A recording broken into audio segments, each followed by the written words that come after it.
Okay. So the next thing we're going to do is going to take some journaling. So get out your journals and pens.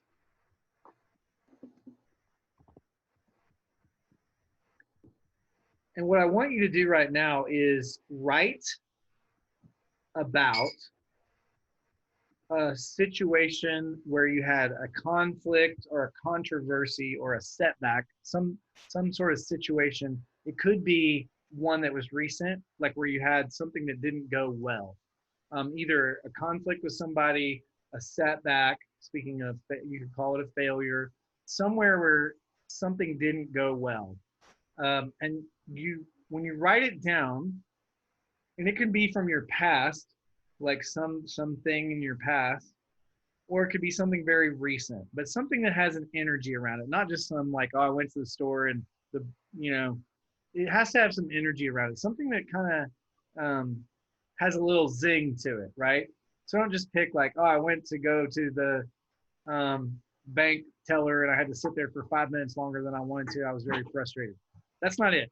It's more like something that has higher stakes, that has energy around it.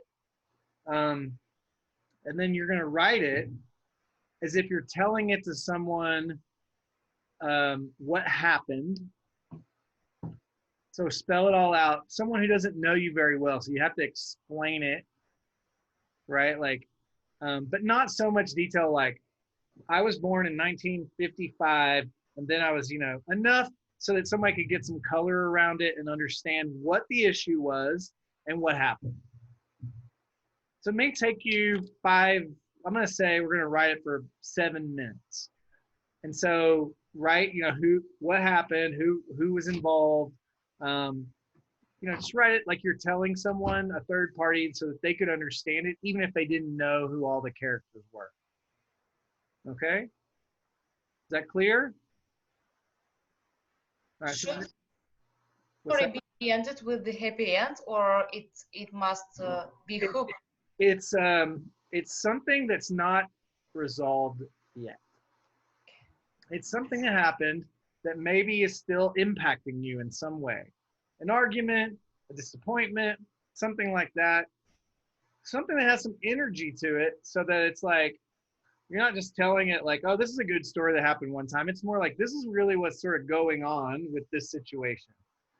Triggering, like kind of a triggering thing could be it. So pens down. So this process, by the way, is quite an enlightening one, and I invite you, pause that. I invite you to really, if you need to like shake your head or whatever and get your whatever out so you're focused, it's going to take a little bit of focus, and it's going to take a little bit of patience too, because what we'll do is we're going to break out into twos, into pairs, and then you're going to share with the other person what your story is. You're just going to share it, read it, and then we'll come back to the big group, and then we'll go back to our group. So we're just going to be kind of doing that several times. We're going to do it several times, okay? So that's going to take a little bit of focus for us to go, kind of go back and forth, back and forth. So right now what I'm going to do is I'm going to break you into groups of 2, and you'll share what it is, explain what it is to the other person. You may not even need to read it. You might just be able to share it. Right now that you wrote it down, it might be fresh in your mind. You could just read it. And just tell them so that they could understand it. And I'm guessing it's going to only take like 3 minutes, maybe 3-4 minutes each. So we're going to give you 8 minutes. I will send a message when it's time to switch. You may finish early and switch. Laura and Alex, you may have to go to separate rooms so that you can focus. But generally, we're going to be breaking up into different rooms. And then in about 8 minutes, we'll come back, and then I'll give you more instructions. Does that sound good? Okay. And away we go. All right. So hopefully you got to share sort of the thing that was buzzing you up. Does anybody want to share with the group what came up? You can. I can go. Okay, Tim, go for it. Okay, so the first thing that came to me, I think my time in India when I was working there as the country IT manager, I had a local reporting manager there. We immediately started off on the wrong foot when I first got there like a couple of years ago. Mm-hmm. And throughout my time there, we had number of conflicts. And if you had given me 3 hours, I would probably write down in every detail all the shit that happened. But I realized that I'm holding on to a lot. Like, so I know that I had a couple of Shavasana. I had arguments with them. I won the arguments, and then and some of those I deliberately start moving away from the past that I cannot change, but I do catch myself several times revisiting some of those interactions and playing out different variations. I'm like, oh, I could have fixed it this way. And also I do like to visit some of the interactions that I've had with my colleagues where they were actually confirming that he is an asshole. And I enjoy those conversations, even though it's gone, it's past. Yeah. So in those interactions, I invite you, this is a question, like what do you make those interactions mean about you?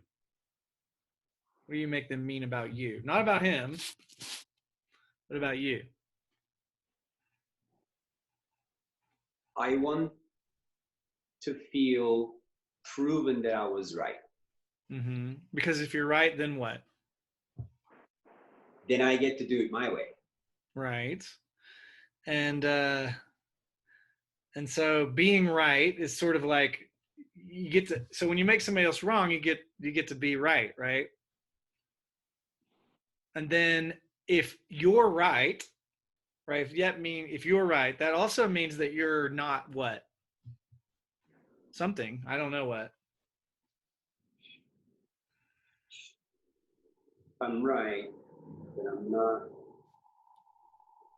Yeah, just look a little bit deeper under the hood. Like usually if like I get to be right, then that means I'm not something. Oh, then I'm not just the sheep, just the follower. Ah. Yeah. Right. So, and if you're not just a follower, that means what? If I'm not the follower. About you. No. That I can change things. Yeah. That you have your independence, right? Yes, less or more so, yeah. Yeah. So we're going to dig into some of this stuff a little bit because often, yeah, leader, right? She not wrong, less than,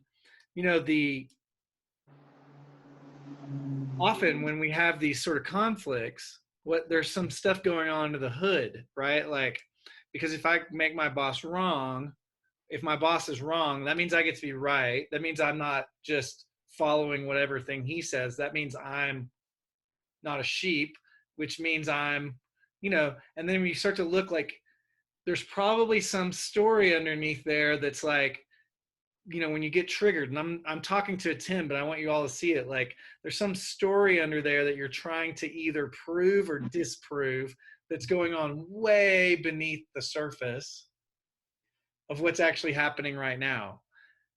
We talked about that at the very beginning. It's like, if I believe this thing about myself, right? Like I'm not worthy or I'm not good enough or one of those like kind of fundamental things that we tend to like start to believe about ourselves, then we start to put that into play in a lot of our different interactions and relationships, right? Either proving it, see, I am messed up, or disproving it, right? Like, see, I'm not, I'm not that, I'm this, I'm right, or whatever, right? And so I am talking to you, Tim, but I'm also kind of, I want you all to see yourselves in a Tim that, there's other stuff bubbling underneath all of the sort of there's the surface level thing that happens, then it's our perception of what happens, and then it's our story behind all that. Are you guys are you tracking it, Tim? Oh yeah, absolutely yes. Yeah, I'm trying to feel what it is, and I think it has something to do with being old school versus sort of me going there as a young manager with super cool, like latest, brightest ideas, Yeah. and being aggressive in selling them and totally backfired because you just can't bend an old tree. And I was not careful, like navigating the path correctly. Mm-hmm. So, and I think sort of having been dismissed for my better ideas, better. Yeah. Yeah, it yeah, I think made me feel invalid. Ah. So yeah. So there's something in that. Stay with that for a little while. We're gonna keep going through this exercise, but be curious around that, because there's something in that word like invalid, like what I say doesn't matter, or right. Your eyes got really big, right? So we're going to get to explore around that a little bit, but you're tuning into it. You're tuning in somewhere deep inside all of us. We have sort of a story that we've created as our foundational story that's often a disempowering one.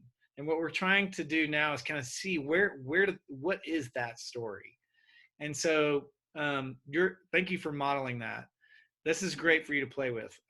Okay, so the next thing we're going to do is we'll all do this together.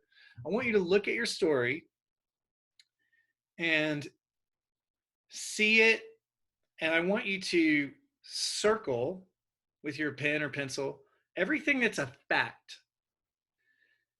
Everything's not, don't start yet. We're going to circle everything that's a fact, and that'll be circled. And so a fact means I could prove it in a court of law. Like I could prove it.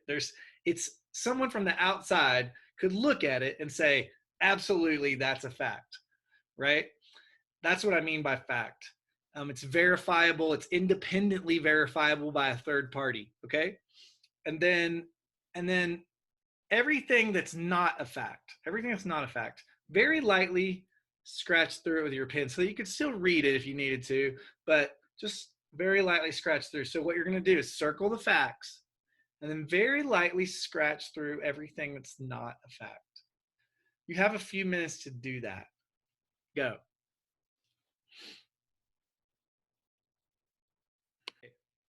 Okay, so the next thing we'll do is we're going to break out back into our groups of two. This is where it gets fun, I think, is that now you're going to read to the other person just the stuff that are the facts, just the stuff in the circles. And the person who's the listener gets to be a coach too. If you hear something that you're not convinced is a fact, you will ask, is that a fact? And either they will say, yes, it is a fact, and you'll be convinced.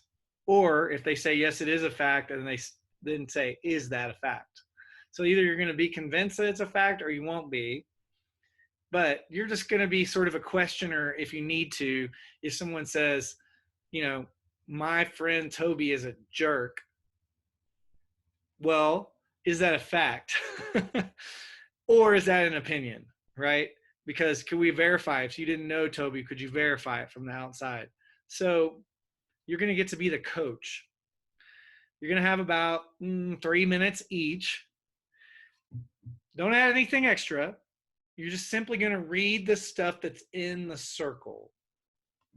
Okay? And the other person, if they hear something that doesn't sound like a fact, you'll say, is that a fact?